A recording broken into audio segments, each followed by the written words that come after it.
e benvenuti a questa edizione del nostro telegiornale. Vediamo subito i titoli. Le rubano 30.000 euro tra contanti e gioielli con la scusa dell'incidente ad un nipote. A Giarre l'ennesima anziana vittima di truffe e allarme il paese. Operazione antidroga a Messina. La casetta era la base operativa dello spaccio di crack per 3 differenti gruppi criminali. 24 arresti.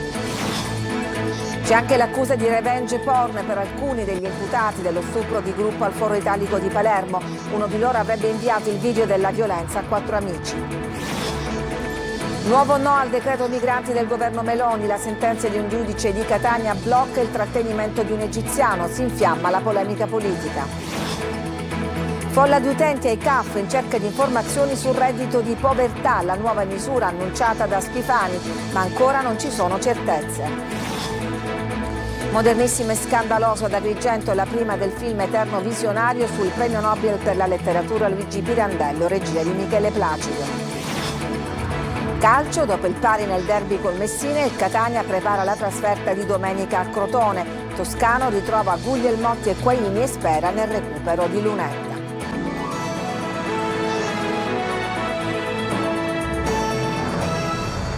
E allarme in provincia di Catania per una serie di truffe agli anziani spogliati di denaro e gioielli con diversi stratagemmi. L'ultima vittima, una donna di Giarre. Sentiamo Tonino De Mana.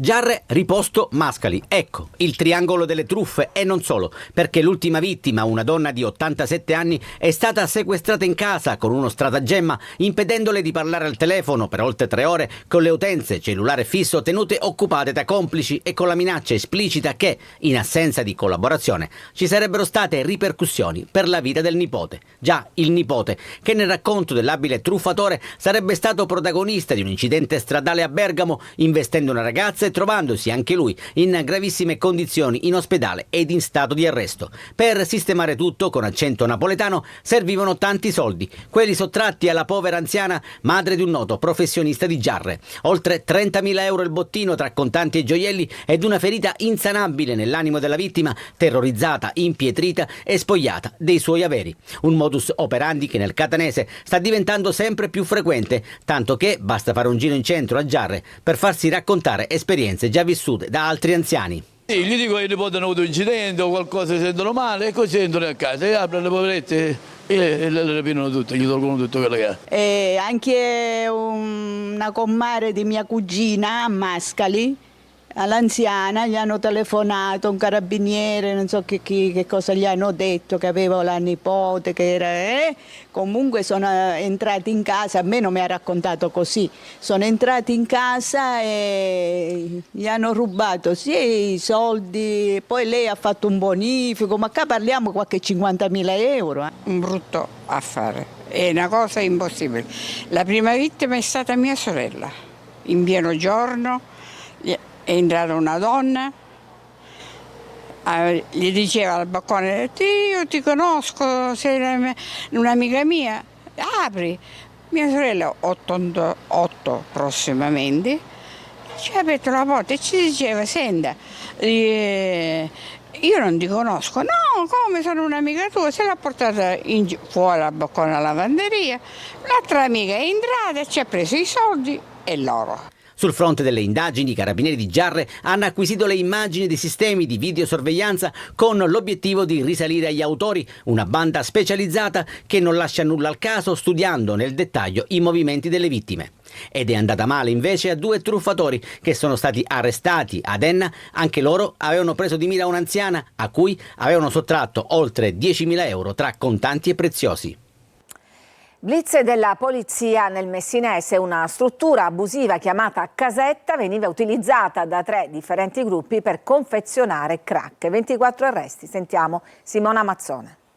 Oltre 100 agenti della squadra mobile hanno sgominato 3 organizzazioni criminali collegate tra loro anche da rapporti familiari, arrestando 24 persone, la maggior parte con precedenti, operanti nel rione di Santa Lucia sopra Contesse nel Messinese, accusate di associazione per delinquere finalizzata alla detenzione e al traffico di sostanze stupefacenti, oltre che alla vendita al dettaglio di cocaina, crack e marijuana destinati al mercato messinese dell'Interland. Base operativa dello spaccio, una struttura struttura abusiva dove era stato installato un sofisticato sistema di videosorveglianza, punto da dove sono partite le indagini nel settembre 2021 dopo numerose segnalazioni all'interno del manufatto situato nel complesso Case Arcobaleno. Ognuno degli arrestati aveva un ruolo, alcuni si occupavano di logistica o di gestione dei proventi derivanti dalle vendite, altri lavoravano gli stupefacenti e poi i pusher, chiamati operai, insomma una catena di montaggio con turni lavorativi e retribuzione per il lavoro svolto. Uno dei capi promotori utilizzava il manufatto abusivo in muratura vicino alla propria abitazione, un piccolo locale chiamato Casetta, composto da un'unica stanza di circa 15 metri quadri con bagno e il balcone schermato da canne di bambù. Qui la cocaina veniva lavorata, confezionata e rivenduta sotto forma di crack. Il gruppo guadagnava circa 100.000 euro a settimana. Nel corso del blitz della polizia sono stati sequestrati oltre 1 chilo di cocaina, 2 chili di marijuana e 20.000 euro in contanti. Il GUP di Palermo, Paolo Magro, ha ridotto a 11 anni e 4 mesi di carcere la condanna per associazione mafiosa Laura Bonafede, l'insegnante di Campombello di Mazzara, figlia dello storico padrino del paese, che per anni è stata legata al boss Matteo Messina Denaro. Alla maestra inizialmente era stato contestato il reato di favoreggiamento, poi modificato in quello di associazione mafiosa. L'accusa aveva chiesto 15 anni. La donna ha negato di aver fatto parte di Cosa Nostra e di aver convissuto con il latitante, anche perché ho abitato con mia madre fino al 2021, si figuri se potevo dormire fuori casa, ha spiegato al giudice. C'è anche l'accusa di revenge porn per alcuni degli imputati dello stupro di gruppo al Foro Italico di Palermo. Uno di loro infatti avrebbe inviato il video della violenza a 4 amici. Roberta Lunghi. È fissata per il 12 dicembre a Palermo l'udienza per decidere del rinvio a giudizio chiesto dalla procura nei confronti di Angelo Flores, 23 anni, ritenuto l'autore del video di tutte le fasi della violenza dello stupro di gruppo in un cantiere abbandonato al Foro Italico di Palermo nel luglio dello scorso anno. Si tratta del secondo troncone processuale. L'accusa contestata questa volta è revenge porn, e cioè la diffusione illecita di immagini o video sessualmente espliciti. Il reato punisce chi li fa, chi li diffonde, ma anche chi li riceve per poi girarli. E in questo caso Flores avrebbe condiviso il video con 4 persone, 2 delle quali, Gabriele Di Trapani ed Elio Arnao, appartenenti al branco, oltre a 2 estranei alla vicenda. Lo stesso Flores, durante l'interrogatorio dei magistrati, in cui ha fatto i nomi dei suoi complici negando la partecipazione allo stupro, aveva dovuto parzialmente ammettere l'esistenza di un video della violenza, anche sulla scia di una chat con un amico recuperata dagli investigatori. Uno sconcertante scambio di battute sulla ragazza che, scriveva Flores, voleva farsi tutti, e sull'amico che lo mette in guardia. Questa, si legge, non è che spunta che l'avete stuprata, stai attenti a questo video. Intanto, dopo la condanna a 8 anni e 8 mesi di Riccardo Parrinello, l'unico minore al tempo dei fatti, per venerdì è attesa la sentenza in abbreviato per i 6 imputati dello stupro di gruppo. Per 5 di loro la richiesta è 12 anni, mentre 10 anni e 8 mesi sono stati chiesti per Samuele Lagrassa, per avere solo assistito alla violenza sessuale. Da Catania, nuovo no al decreto migranti del governo Meloni, una sentenza che infiamma ulteriormente la polemica politica. Luca Ciliberti. In Italia i giudici continuano a non convalidare i trattenimenti nei centri dei migranti, nonostante il decreto legge approvato in tutta fretta dal governo lo scorso 21 ottobre, che ha riformulato la lista dei paesi sicuri. Una pronuncia è arrivata dal Tribunale di Catania ed ha riguardato 3 egiziani e 2 bengalesi. L'Egitto per alcuni giudici e per la sinistra italiana non è un paese sicuro. Io mi chiedo se l'Italia, con tutti questi clandestini che arrivano qui e che girano incontrollati, delinquono, spacciano, stuprano, se a questo punto l'Italia è un paese sicuro. L'obiettivo del decreto scritto dal governo dopo la bocciatura del trattenimento dei primi 12 migranti portati in Albania era quello di superare con un provvedimento di legge la sentenza della Corte Europea di Giustizia, che ha fissato paletti più stringenti perché un paese possa ritenersi sicuro. Egitto e Bangladesh, secondo i giudici, non sono paesi sicuri. La pronuncia del Tribunale di Catania, con cui non viene convalidato il fermo del cittadino egiziano, conferma sostanzialmente il fallimento delle politiche sui temi dell'accoglienza e dell'immigrazione da parte del governo Meloni.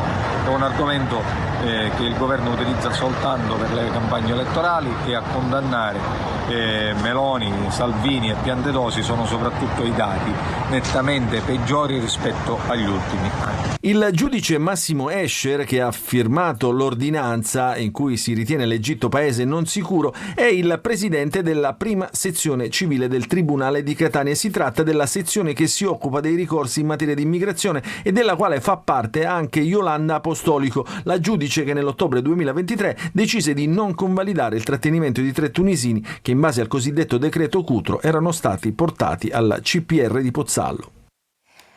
Da qualche giorno gli utenti affollano i CAF in cerca di informazioni sul reddito di povertà, la nuova misura annunciata da Schifani, ma ancora non ci sono certezze.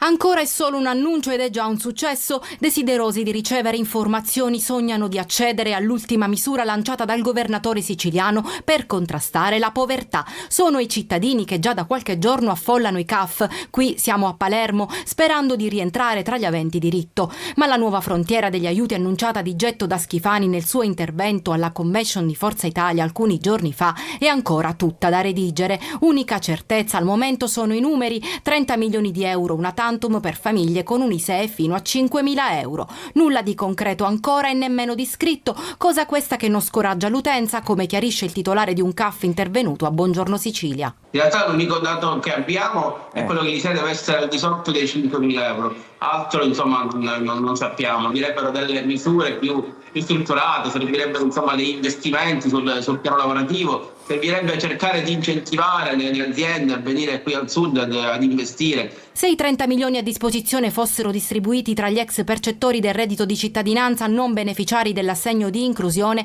sarebbe un'elemosina, dice Grasso. Se noi andiamo a dividere per esempio questi 30 milioni di euro con le 74.000 famiglie che hanno perso il diritto al reddito di cittadinanza e non sono rientrati nemmeno nell'assegno di inclusione, quindi sicuramente saranno poveri, ma non sono i soli poveri, a questi andrebbero 400 euro l'anno, ovvero 30-33 euro al mese. Mentre gli addetti ai lavori vengono inondati da richieste di cittadini in difficoltà, nella politica la maggioranza sull'argomento si spacca, con Fratelli d'Italia che frena l'entusiasmo del presidente siciliano. Del resto è stato proprio il governo Meloni a bocciare il grillino reddito di cittadinanza. Anche cittadini e associazioni coinvolti nella pulizia della città. A Palermo parte il progetto Piazze Pulite. Marco Gullà. Cittadini, associazioni, RAP, Reset, comune e anche detenuti, tutti in strada per ripulire le piazze di Palermo. E questo è il fine di Piazze Pulite, il progetto lanciato dalla RAP per mantenere pulita la città. Pale, scope e soprattutto sacchetti per la raccolta differenziata, mentre rami, sterpaie ed erbacce saranno ritirati dagli operai della Reset. Siamo a Piazza Lolli e dalle prime ore del mattino, come vedete, cittadini, associazioni, volontari sono scesi in campo, tra virgolette, per ripulire quella che è una piazza anche simbolo di questa parte della città, la parte nord della città. Credo che sia la chiusura di un cerchio, perché credo che l'unione di cittadini, le associazioni, il volontariato, le società partecipate al RAP e Reset per dare un nuovo approccio a quello che è la città.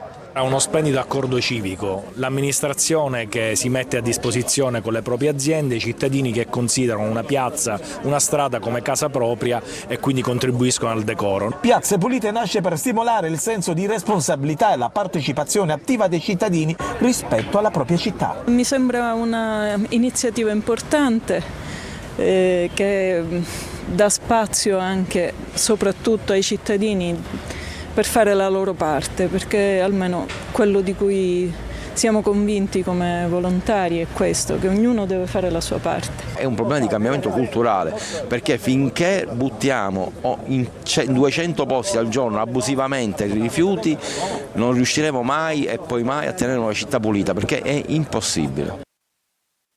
Con la crisi idrica che non accenna a diminuire, si pensano alle soluzioni più fantasiose. Adesso la Protezione Civile chiede di usare i dissalatori delle navi da crociera. Manlio Viola.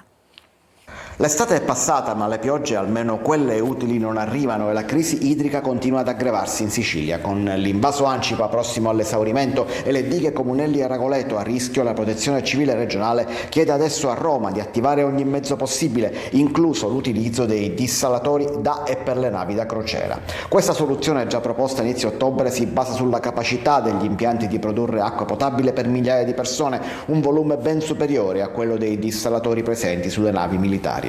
La richiesta è stata reiterata al commissario nazionale per l'emergenza siccità Nicola Dell'Acqua, a cui è stata anche presentata la necessità di dotarsi subito di dissalatori mobili in attesa di quelli fissi. Dell'Acqua ha promesso un cronoprogramma di interventi entro le prossime 48 ore.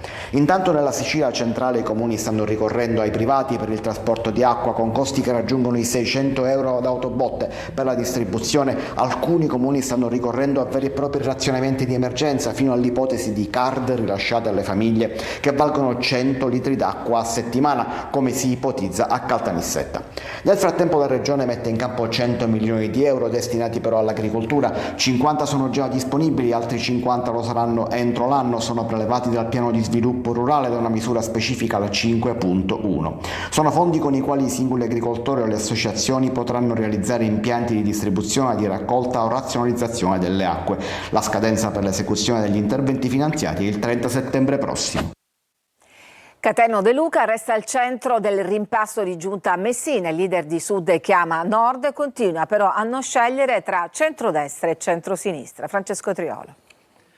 Niente laboratorio politico stavolta, Cateno De Luca sgancia Messina dalle dinamiche e dalle prospettive regionali e il mini rimpasto nella giunta del sindaco Federico Basile è rimasto monocolore, quello di Sud chiama Nord. Niente nuovo assessore né di centrodestra né di centrosinistra, ma il coordinatore cittadino del movimento Nino Carreri, una decisione che è anche un messaggio agli interlocutori siciliani.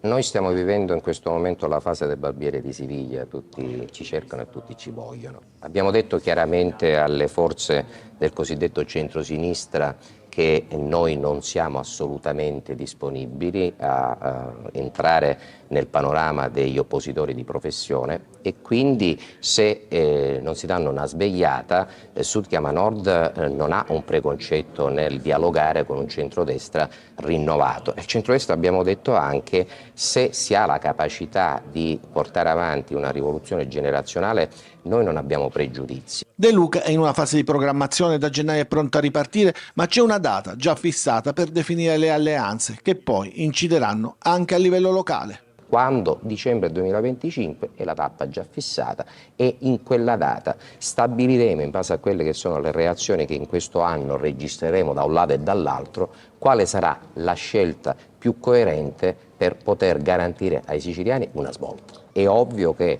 se noi entreremo in una coalizione anche su Messina nel 2027, alla scadenza ci sarà un ragionamento coerente con la coalizione che sceglieremo. Ci fermiamo, adesso c'è una pausa per la pubblicità, torniamo dopo per presentarvi un Pirandello inedito, quello raccontato da Michele Placido nel suo film. A tra poco.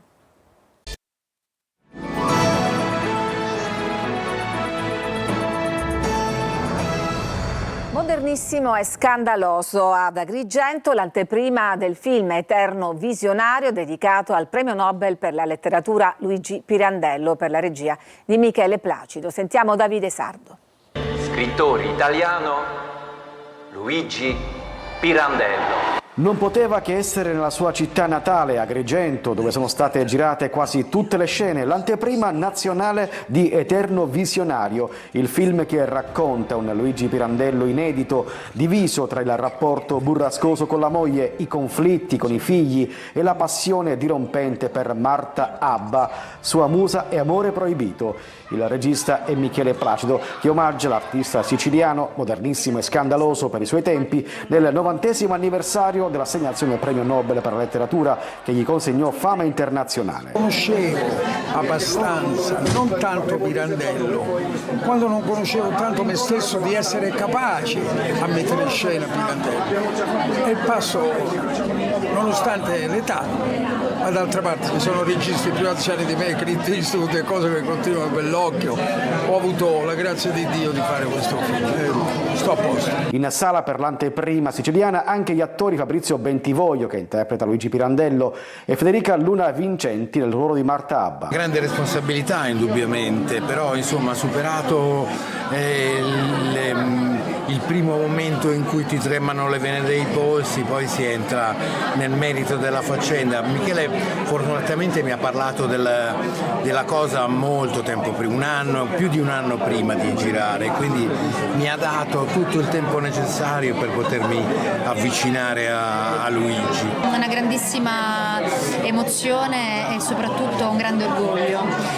Io sono una teatrante, nasco sul palcoscenico, ho avuto l'onore di lavorare con Mariangela Melato, infatti la nomino e la cito spesso perché per me l'ispirazione è stata lei e penso che Marta Abba, come Mariangela Melato, come Anna Magnani, le grandi attrici del Novecento, abbia segnato veramente il passo. Eterno visionario, tratto dal racconto di Matteo Collura, uscirà nei cinema italiani giovedì 7 novembre. Sanità siciliana in codice rosso, aggressioni, liste d'attesa infinite e carenza di organico. Giusy Lazzara, oggi nel Focus in onda alle 14.30, ne parlerà con Toni Palermo, segretario regionale della NAO Assomed, con Salvatore Vaccaro, segretario del NURSI Infermieri di Catania e con Domenico Torrisi del Tribunale del Malato. Per le vostre segnalazioni potete inviare messaggi al numero WhatsApp 342 745 5005. Ci fermiamo, c'è un'altra pausa e poi torniamo con la pagina sportiva e con il Catania che pensa alla trasferta di Crotone.